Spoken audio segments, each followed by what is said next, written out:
The question we want to ask today is, why does God so often use young people? I think we find a clue in the book of Isaiah, where God speaks through Isaiah and tells the people to forget the past, forget about the old things, because he is doing a new thing.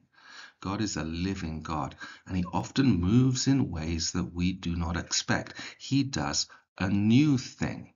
He pours out new revelation, new ways of doing things. In Luke 5, Jesus talks about this. He says you can't put new wine into old bottles. You've got to get strong, clean bottles for your new wine.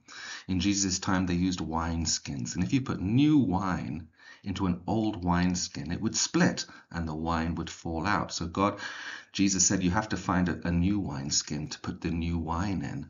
And I think this very much speaks to God looking for youth and young people to follow what he is doing today.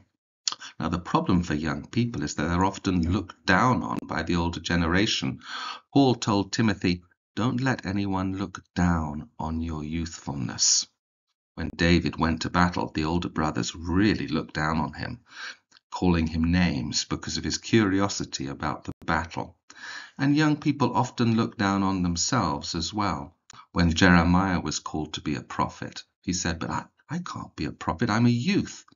But the Lord said, no, don't say that. You will go to all I send you, and whatever I tell you, you will say. Isn't that wonderful? We find with Gideon, who was also a young man, that when the angel came to him to tell him he would be the leader of the Lord's armies, he said, how can I save Israel?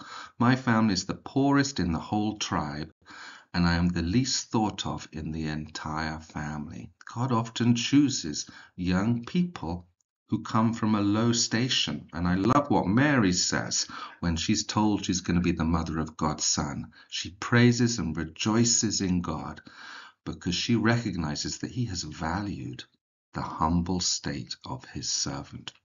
Isn't that wonderful? And one last verse is from Christ. The disciples have been arguing about who's going to be the greatest in the kingdom. And Jesus takes a little child into the middle of them and says, whoever becomes like this child, takes the position of this child, is the greatest in the kingdom of heaven. Jesus loves the youth, the hearts and minds, young hearts and minds that receive his love, his spirit, and what he is doing. And it's encouraging for us older folks that we too can partake of the new wine if we become like children again.